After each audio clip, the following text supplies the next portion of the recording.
Olá, gente querida, bem-vindos ao canal Rui Carlos e a Palavra e a esta série maravilhosa Prosperando com Propósitos. Nós já iniciamos essa série falando sobre a importância de crermos na Palavra de Deus. É da vontade do Senhor que realmente sejamos salvos, mas também é da vontade do Senhor que sejamos bem-sucedidos. É isso que diz a palavra. E nós precisamos crer nas promessas, precisamos crer na palavra. Precisamos nos mover segundo o que está escrito. Deus deseja nos salvar em Cristo Jesus e também que tenhamos uma vida de sucesso, uma vida com êxito. Deus espera que sejamos bem-sucedidos. E hoje nós vamos falar sobre o segundo segredo que vai nos levar a uma vida de sucesso, a uma vida de êxito, a uma vida de prosperidade. Fazer o certo de maneira correta. Mas eu gostaria que você meditasse comigo, antes de entrarmos propriamente nesse segredo. Eu quero que você pense o seguinte: Deus, quando fala de promessas, nós precisamos entender que existem dois níveis de promessa na Bíblia Sagrada. Primeiro são as promessas incondicionais, são aquelas promessas que elas vão acontecer, elas vão se cumprir independente da minha fé, independente do meu crer. Por exemplo, Jesus Cristo, a Bíblia diz que ele vai voltar. Independente do que penso, a Bíblia vai se cumprir. A Bíblia diz que o mundo terá um final. E isso não importa o que eu pense ou deixe de pensar, isso vai se cumprir. Mas a Bíblia também fala sobre as promessas condicionais. São aquelas promessas que dizem respeito à minha vida, minha casa, minha família, mas essas promessas, elas são condicionais, dependem da minha obediência, dependem da minha relação com a palavra. Várias e várias vezes Deus usa essa expressão: se vocês me obedecerem, se vocês fizerem isso, se vocês, e se. Então, são promessas que dependem da minha atitude, do meu crer, da minha fé, do meu obedecer.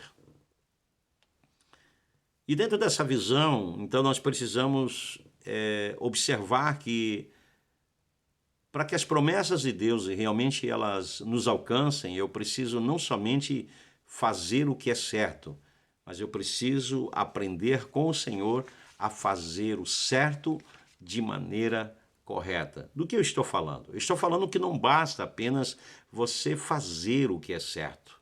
Você precisa fazer o certo de maneira correta.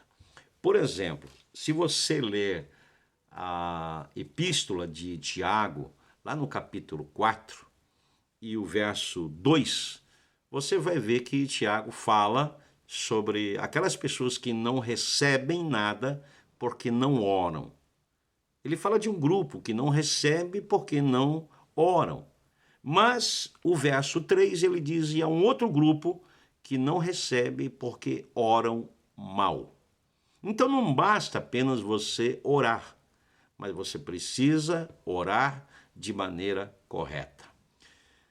Quando Jesus Cristo fala em relação à oração, o jejum, no que diz respeito à prática dos fariseus, ele faz uma crítica.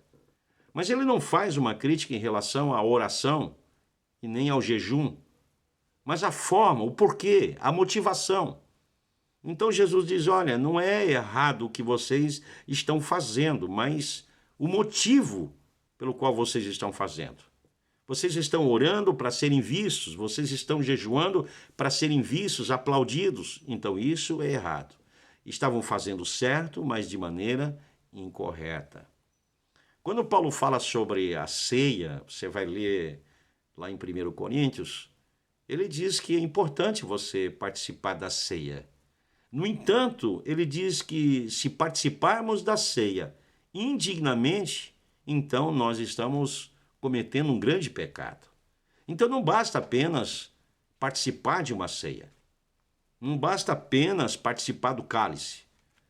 mas você tem que estar com a sua vida acertada. Senão, você está fazendo certo de maneira incorreta.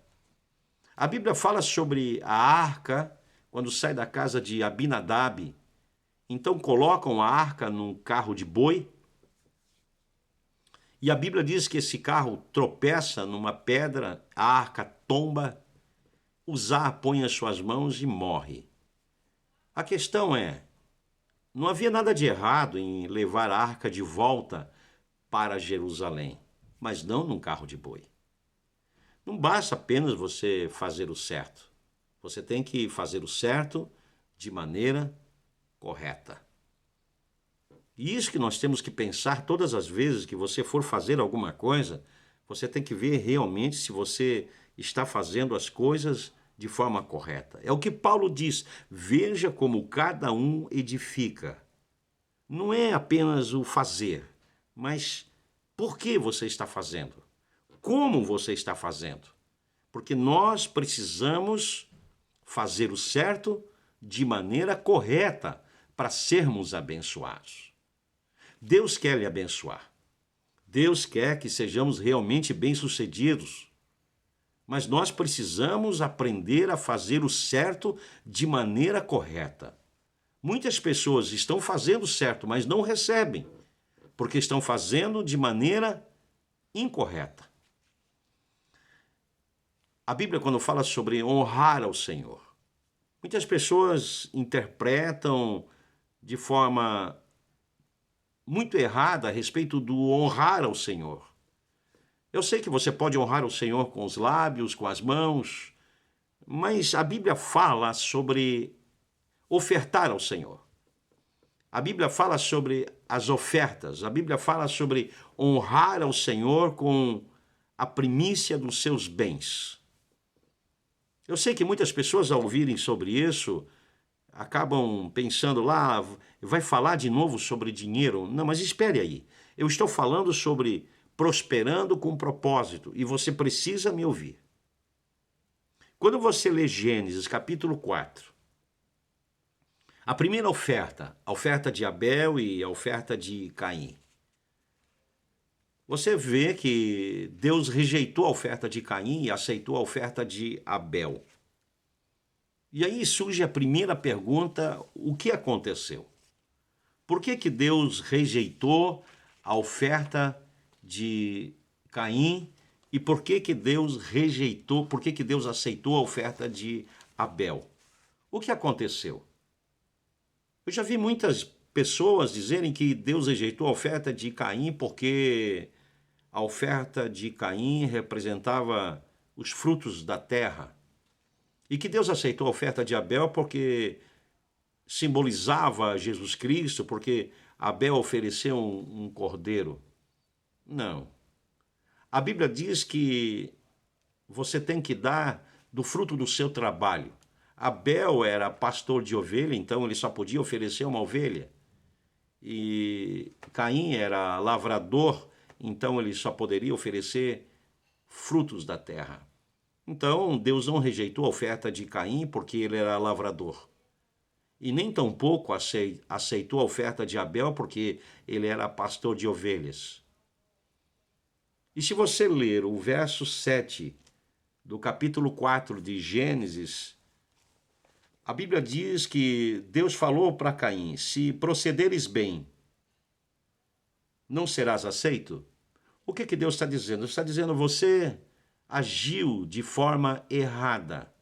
Deus não está falando que a oferta dele estava errada, mas o jeito de como ele ofertou. Deus está falando para ele: olha, eu não estou rejeitando a sua oferta em si, mas eu estou rejeitando a forma de como você ofertou. Tanto que a Bíblia diz que Deus rejeitou Caim e a sua oferta, ou seja, a atitude do coração estava errada. Assim como a Bíblia também diz que Deus aceitou a oferta de Abel e a sua oferta, porque a atitude de Abel estava correta. Então, o verso 7 deixa claro de que alguma coisa estava errado. Então, Caim trouxe a oferta ao Senhor, mas de forma errada. Mas então você vai voltar e você vai para o verso 4 e lá diz: Abel também trouxe dos primogênitos das suas ovelhas e da sua gordura. Agora diz a Bíblia: atentou o Senhor para Abel e para a sua oferta. Ou seja, primeiro Abel, depois a oferta. Por quê? Porque a atitude de Abel estava correta. E o que ele fez? Que tipo de atitude Abel tomou que Deus se agradou? A Bíblia diz que Abel trouxe dos primogênitos das suas ovelhas. Ou seja, ele pensou primeiro em Deus. Primeiro Deus, depois eu. Ele colocou Deus acima da sua própria necessidade. Isso é honrar ao Senhor. Honrar ao Senhor não é pensar em Deus depois. Foi o que aconteceu com Caim, porque no verso 3 diz assim: ao cabo de dias trouxe Caim do fruto da terra uma oferta ao Senhor. Ou seja, depois de um tempo, porque na expressão ao cabo de dias, no grego, no hebraico, você não sabe definir se isso aqui está se referindo a dias, a semanas, a meses. Mas a verdade é que depois de um tempo, primeiro ele pensou nele, depois ele pensou num Senhor. Então Deus está dizendo: olha, eu rejeitei a tua oferta porque eu não fui o primeiro na sua vida. Eu estou rejeitando a sua oferta porque eu fui o último. Depois de um tempo você lembrou de mim. Era isso que Deus estava dizendo. Se você tivesse procedido de forma correta, eu teria aceito. Então está aqui o primeiro segredo que eu quero passar para você. Se você deseja ter uma vida bem-sucedida, se você deseja ter êxito, se você deseja realmente ver a bênção de Deus na sua vida, então coloque Deus em primeiro lugar na sua vida. A Bíblia diz que Abel colocou Deus em primeiro lugar. Se você quer realmente ver as bênçãos de Deus na sua vida, não coloque Deus para depois. Não faça como o Caim, depois de algum tempo. Quando eu lembrar, não. Mas coloque Deus em primeiro lugar na sua vida, coloque Ele como prioridade, coloque Deus na agenda, no topo da agenda, para você ser abençoado. Esse é um dos maiores segredos para sermos abençoados por Deus. É colocarmos Deus em primeiro lugar. Mas para que isso aconteça, nós precisamos ter o discernimento de fazer as coisas certas do jeito correto. Que o Senhor te guarde, que o Senhor te abençoe, em nome do Senhor Jesus Cristo.